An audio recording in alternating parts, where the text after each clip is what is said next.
बिस्मिल्लाहिर्रहमानिर्रहीम अस्सलाम वालेकुम। MTH 623 की असाइनमेंट नंबर 2 मिस सकिया रहमत सेक्शन इंचार्ज हैं। लास्ट डेट 16 जनवरी। टाइम वेस्ट के बगैर असाइनमेंट की तरफ चलेंगे, लेकिन अगर आपने अभी तक चैनल ही ना सब्सक्राइब किया तो कर दें, इससे सपोर्ट मिलती है मुझे भी और आपकी काफ़ी। ये जो लंबी लंबी असाइनमेंट्स हैं, ये तो काफ़ी लंबी असाइनमेंट है इस दफ़ा मिस सकिया रहमत की। दूसरी वाली शॉर्ट है मिस सुमेरा ताज की। ये काफ़ी लंबी है तो इनको इन पे मेहनत भी काफ़ी करनी पड़ती है, सॉल्व करना पड़ता है, हर क्वेश्चन को देखना पड़ता है कि कहीं कोई गलती तो नहीं हो रही है। तो लाइक भी करना है और सब्सक्राइब भी करना है और अपने फ्रेंड्स के साथ अपने कैंपस में शेयर करें असाइनमेंट का सोल्यूशन, वीडियो को शेयर करें। देखिए आपके पास यहाँ पे जो क्वेश्चन है वो है, consider the following metric in coordinate three x r theta phi t की रिस्पेक्ट्स में। अब आपने इसको ध्यान से देखिए, आपके पास जो मीट्रिक गिवन है वो आर में है, थीटा में है, फाई में है और टी में है। Actually it is the image जिसकी वजह से ये ब्लर हो रही है। अब आपके पास list the non zero Christoffel symbols of second kind के आपने ध्यान रखना है कि सेकंड काइंड का फॉर्मूला लगा के या सेकंड काइंड के सिर्फ नॉन जीरो बताने हैं। अब अगली बात भी देखिए, राइट द कोरिस्पोंडिंग ज्योडिस्क इक्वेशन। तो ज्योडिस्क इक्वेशन के अंदर हमें क्रिस्टोफल सैम्बल्स देखने पड़ेंगे, क्रिस्टोफल सैम्बल्स की वैल्यूज़ भी फाइंड करने की।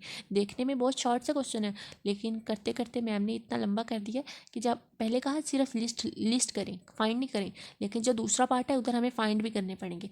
तो देखिए अब हम स्टार्ट करते हैं। सबसे पहले आप इसको एक मीट्रिक फॉर्म में GIJ की फॉर्म में लिखेंगे, जो DS का स्क्वायर है उसमें। उसको सबसे पहले हम क्या करेंगे, मीट्रिक फॉर्म में लिखेंगे। अब हमने इसको मीट्रिक फॉर्म में लिख लिया। First value B(r), second r square sine square theta और लास्ट -A(r). आपने पहले सुन लें, इसके अगर डेरिवेटिव्स में माइनस साइन में कहीं कोई मसला होता है तो कमेंट सेक्शन में ज़रूर बताना, इससे बाकी स्टूडेंट्स को भी सपोर्ट मिलेगी। हो सकता है कहीं गलती हो गई हो, लेकिन देखा मैंने काफ़ी ध्यान से था, लेकिन आपने फिर भी कहीं गलती हुई तो कमेंट सेक्शन में बताना है। अब ये जो फर्स्ट वैल्यू है ये G11 है, ये सेकंड G22, थर्ड G33 और G44। और ये सिर्फ डायगोनल के अलाउंगे, ये G11 होता है यहाँ, इसके आगे G12, G13, G14 ये सारे ज़ीरो। फिर ये क्योंकि 4 r theta phi t 4 terms थी आपके पास, तो ये 4x4 की मैट्रिक्स बनेगी। फिर ये G21 इज 0, R² और बाकी सारी टर्म्स 0। फिर इसी तरह से G33 की वैल्यू बाकी सारी टर्म्स 0 और G44 की वैल्यू बाकी सारी टर्म्स 0। अब आपको G11, G22, G33, G44 का तो अंदाज़ा हो गया होगा। अब हमने आर थीटा और फाई टी को तीनों को बारी बारी खुद से प्लेसेस दे लिए हैं। मैंने कहा आर को मैं प्लेस देती हूँ 1, थीटा को 2, फाई को 3 और टी को 4। आर थीटा फाई टी की प्लेसेस अब हमने दे लिए हैं। अभी आपको समझ आ जाएगी कि प्लेसेस क्यों दी हैं। अब आपके पास जो G11 है वो B(r) है। यहाँ पे क्योंकि बताया नहीं गया कि A और B कांस्टेंट हैं या नहीं है, तो अगर तो आपको पता होगा कि ये कांस्टेंट है तो आपने देख लेना कि इसके अलावा कोई भी क्रिस्टफल सैम्पल नहीं आएगा। लेकिन यहाँ पे बताया नहीं गया कि B(r) किस पे किस तरह एक्ट कर रहा है। यहाँ पे हम इसको एक एज अ वेरिएबल ही लेकर चलेंगे और यहाँ पे R आया है, R को हमने कौन सी प्लेस दी है, 1 प्लेस दी है। तो हम G11 R आया है इस टर्म के अंदर, तो R को प्लेस दी 1, तो हम इसको G11 कामा 1 लिखेंगे। अब इसके अलावा क्रिस्टफल सैम्पल बनाएंगे, कॉमा 1 है, 1 को ऊपर शिफ्ट कर लिया, बाकी ये दोनों 1 1 नीचे आ गए, तो हमारे पास जो G11 के लिए क्रिस्टोफल सिंबल बना वो Γ11 बना। अभी नेक्स्ट करेंगे तो आपको मज़ीद समझ आ जाएगी कि ये लिखेंगे इस तरह से। फिर G22 पे आए, R² लिखा, G22 कामा 2 लिखेंगे आप इसको। अच्छा इसको इधर लिख लेते हैं, कामा 2 लिखेंगे आप इसको। अब 2 क्यों लिखा, सॉरी कामा 1 लिखेंगे आप इसको। कामा 1 क्यों लिखा, क्योंकि R आया है, G22 की वैल्यू R² है और R को हमने प्लेस दी 1, तो R की प्लेस 1 देने की वजह से हम इसको G22 कामा 1 लिखेंगे। अब इसके क्रिस्टोफल सैम्बल बना लें, कामा 1 है, 1 ऊपर लिख लिया, 2 नीचे, फिर 2 को रोटेट कर लें, 2 को ऊपर ले जाएं, 1 को नीचे शिफ्ट कर लें, तो 2 ऊपर चला गया, 1 नीचे आ गया, तो 2 1 बन जाएगा और फिर 2 1 है तो आप इसको 1 2 भी लिख सकते हैं। तो G22 के लिए 3 नॉन जीरो क्रिस्टोफल सैम्पल्स बने। अब G33 पे आए, G33 पे वैल्यू है R² साइन स्क्वायर थीटा। इसमें R भी R है, थीटा भी R है। R को हमने 1 प्लेस दी थी, थीटा को हमने 2 प्लेस दी थी। इसका मतलब हम एक दफ़ा G33 कामा 1 लिखेंगे और फिर दूसरी दफ़ा G33 कामा 2 लिखेंगे। पहले हमने G33 कामा 1 लिखा, फिर इसके क्रिस्टोफल सैम्पल बनाया, Γ133 बन गया, फिर 3 को ऊपर ले गए, 3 ऊपर चला गया और ये 1 नीचे शिफ्ट हो गया, तो Γ331 बन गया और 3 1 है तो आप इसको 1 3 भी लिख सकते हैं। तो इसके लिए 331 के लिए 3 क्रिस्टोफल सिंबल बने। आप G332 लिखेंगे उसी तरह से, क्योंकि 2 क्यों लिखेंगे, इसमें R भी आ रहा है, थीटा भी आ रहा है और थीटा को हमने कौन सी प्लेस दी, 2 प्लेस दी, तो Γ332 लिखेंगे। फिर आपके पास 2 3 3 बना, फिर 3 को ऊपर मूव कर लें, 3 ऊपर चला गया, 2 इधर ही रहा और 2 नीचे शिफ्ट हो जाएगा, ये वाला 3 इधर ही रहा तो 3 2 बन गया। अब 3 2 है तो आप इसको 2 3 भी लिख सकते हैं। तो आपके पास G3 के लिए total 6 non zero Christoffel sample बने। अब G4 पे आए तो G4 के अंदर आपके पास A ऑफ R आ रहा है कॉन्स्टेंट। ए का तो नहीं पता लेकिन आर तो हमारा वेरिएबल पे कंसीडर हो रहा है, तो आर को हमने प्लेस दी थी 1। अब G4 कामा 1 लिखेंगे, फिर एक दफ़ा गैमा 144 हमारे पास क्रिस्टोफल सैंपल बना, फिर 4 को ऊपर मूव कर लिया, 4 ऊपर चला गया, एक 4 इधर ही रहा तो आपके पास ये 1 नीचे शिफ्ट हो गया तो गैमा 4 4 1 बन गया। 4 1 है तो आप उसको 1 4 भी लिख सकते हैं, ठीक है। तो ये आपके पास टोटल सारे क्रिस्टोफल सैंपल, पार्ट 1 का आंसर कंप्लीट हो गया। पार्ट ए का कि आपके पास list the non zero Christoffel samples. अब अगले पार्ट के अंदर कहानी ये है कि आपके पास जियोडिस्क के क्वेश्चन के अंदर हमें क्रिस्टोफल सैंपल्स की वैल्यू पुट करनी है, लेकिन कहा तो नहीं गया, लेकिन अब हमें ये सॉल्व भी करने पड़ेंगे सारे नॉन जीरो क्रिस्टोफल सैंपल। तो अब आपके पास ये जियोडिस्क के क्वेश्चन की इक्वेशन है जिसके आप अंदर d square x i by d s square gamma i p q d x p by d x q by d x. आप देखें आई को हम वैल्यूज़ देंगे, आपके पास 4x4 की मैट्रिक्स है, मीन कि अब हम आई को कब तक वैल्यू देंगे, आई को हम वैल्यू देंगे 1 2 3 4, 3 आपके पास आई को 4 वैल्यूज़ देंगे इस इक्वेशन के अंदर। एक दफ़ा इस इक्वेशन के अंदर I1 रखेंगे, फिर I2, फिर I3, फिर I4, 4 तक हम इसको वैल्यूज़ देने वाले हैं। अब आपने सबसे पहले वैल्यूज़ देने से पहले जब हम इसके non zero Christoffel samples find out करना स्टार्ट करते हैं। आपके पास जो G11 के लिए आया था वो गैमा 11 था, तो मैंने यहाँ पे सबसे पहले गैमा 11 सॉल्व किया। ये आपके पास सेकंड काइंड के का फार्मूला लिखा हुआ है, गैमा आई जे के GIR/2, फिर जे पहले जे के और विद रिस्पेक्ट टू आर, फिर अगले दोनों के आर कामा जे, और फिर पहले वाला और लास्ट वाला आर जे कामा के। तो आपके पास फार्मूला हो गया। आप गैमा 11 करना है, मतलब जे के क्या है 11 है और आई क्या है 1 है, तो आपके पास आई की जगह पे 1, आर उधर ही माइनस G11 आपने पुट किया, जे के की वैल्यू पुट की, फिर के उधर ही रहा, के की वैल्यू पुट की आर उधर ही, और फिर जे की वैल्यू पुट की 1, और फिर आर उधर ही और जे के की वैल्यू पुट कर ली 1। अब आपको आर की वैल्यू पता लगानी है, तो आर को हम क्या वैल्यू देंगे, आर को क्योंकि आपके पास 4x4 की मैट्रिक्स है तो हम आर को भी 4 वैल्यूज़ देंगे। एक दफ़ा 1 लिखेंगे, फिर 2, फिर 3, फिर 4। अब इस पूरी इक्वेशन के अंदर आर को पहले 1 वैल्यू दे दी, G11 बन गया। फिर आपने इस पूरी इक्वेशन के अंदर आगे इसके आगे लिखना है, फिर ये G12 बन गया, फिर ये सारी इक्वेशन लिख देनी है। फिर अगली इक्वेशन में G13 बन गया, आर को 3 वैल्यू दे दी और ये सारी इक्वेशन लिख दी, फिर आर को 4 वैल्यू दे दी, G14 बन गया। अब आप देखिए अपनी मैट्रिक्स पे जाके GIJ जो मैट्रिक्स फॉर्म में लिखी उधर देखिए, सिर्फ G11 की वैल्यू हमें पता है, G12 भी 0 है, G13 भी 0 है, G14 भी 0 है, ये सारे 0 हैं, जिसकी वजह से ये इनके आगे वाली सारी मैट्रिक्स आप देखिए। जब आप G1 यहाँ पे फॉर एग्जांपल R2 रखते हैं, इस सारी इक्वेशन में भी 2 2 पुट करेंगे, 2 2 पुट करेंगे, G12 तो 0 है जिसकी वजह से ये सारी इक्वेशन 0 हो जाएगी। इसी तरह से आप R3 रखते हैं, यहाँ 3 3 पुट करेंगे, G13 ये इस G13 के 0 होने की वजह से ये सारी 0 हो गया।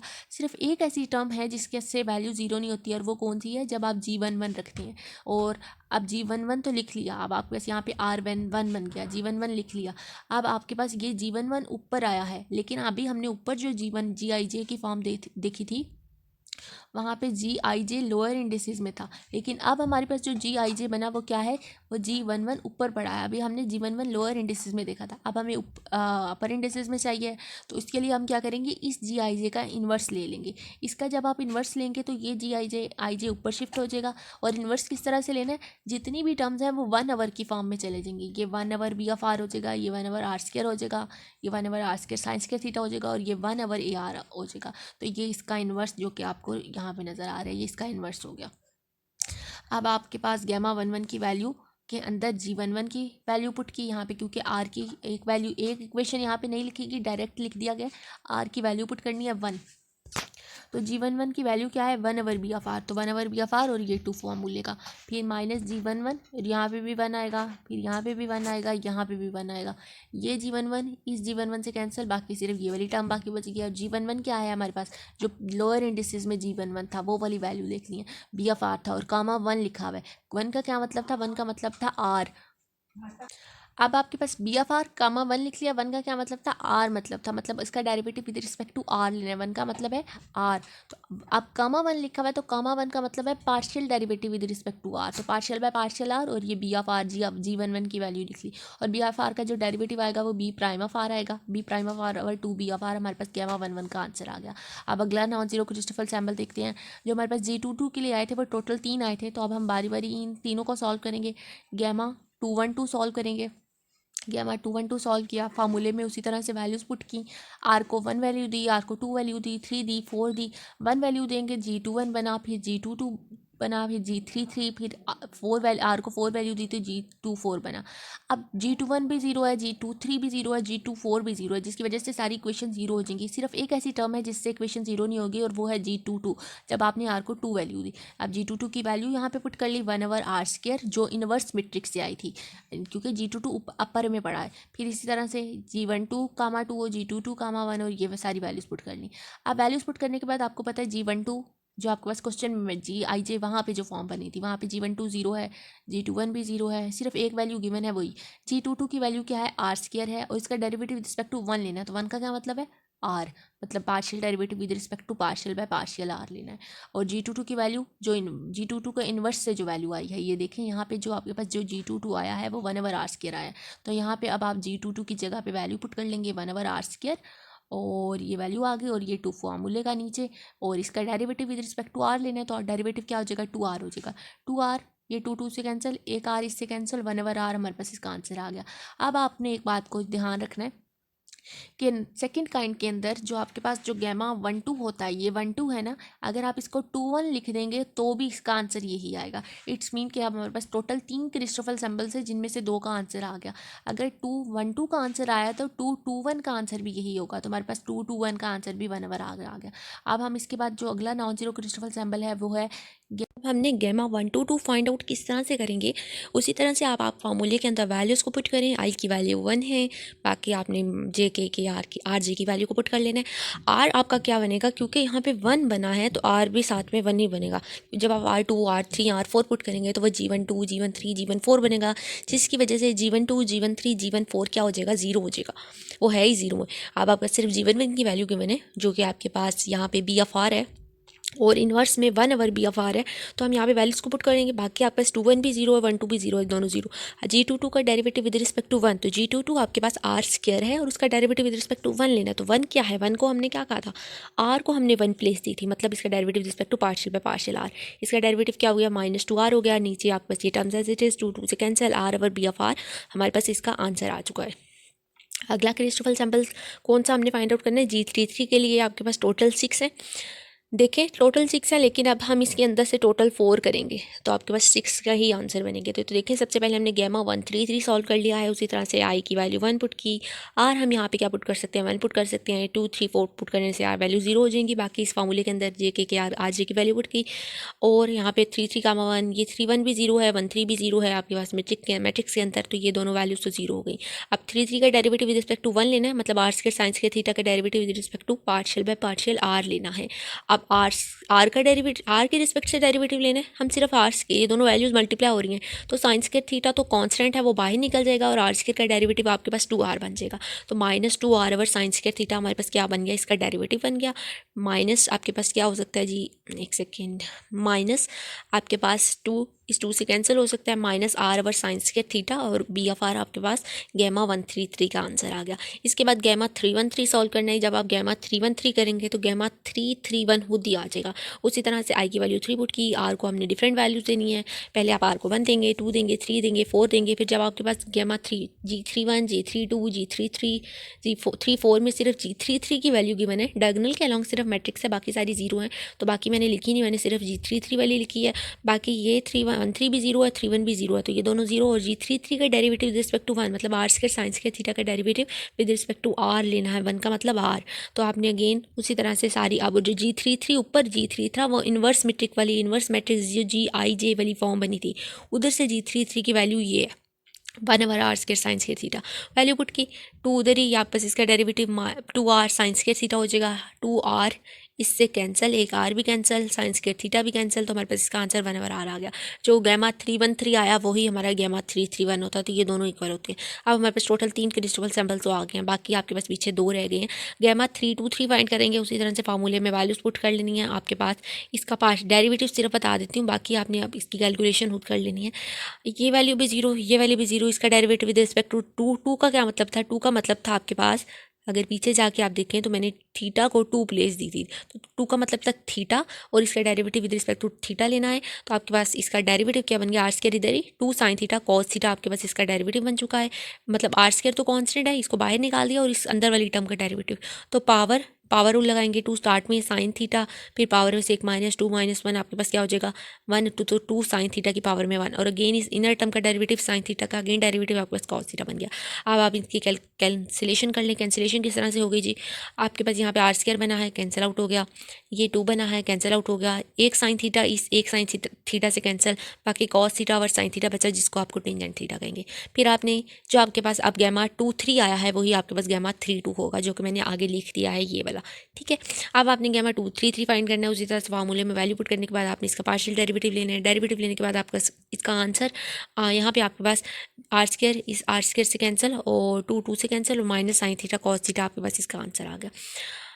ओके जी, जो नेक्स्ट है आपके पास, अब आपके पास जो G44 के लिए गैमास बने थे वो गैमा 414 था। फॉर्मूले में वैल्यू पुट करने के बाद आपने पार्शियल डेरिवेटिव लेना है ए ऑफ आर का। ए ऑफ आर का derivative A prime of r हो जाएगा, और G44 की वैल्यू जो इन्वर्स मेट्रिक में आई वो 1/a/r आई है, -1/a/r आई है। अच्छा, यहाँ पे आपके पास कैंसिलेशन, यहाँ पे माइनस का साइन आता है जो कि नहीं लिखा गया। ओके, यहाँ पे माइनस का साइन आएगा, फिर ये वाला माइनस का साइन और ये वाला माइनस का साइन दोनों प्लस हो जाएंगे, तो यहाँ पे प्लस का साइन आएगा। इसको ठीक कर लेना आपने, देख के पता तो चल गया। लेकिन चलें, अब आपके पास इसका जो आंसर है वो ये आ चुका है। इसका derivative A prime of r, और बाकी ये वाली बाहर वाली टर्म इधर ही, और यहाँ पे प्लस का साइन।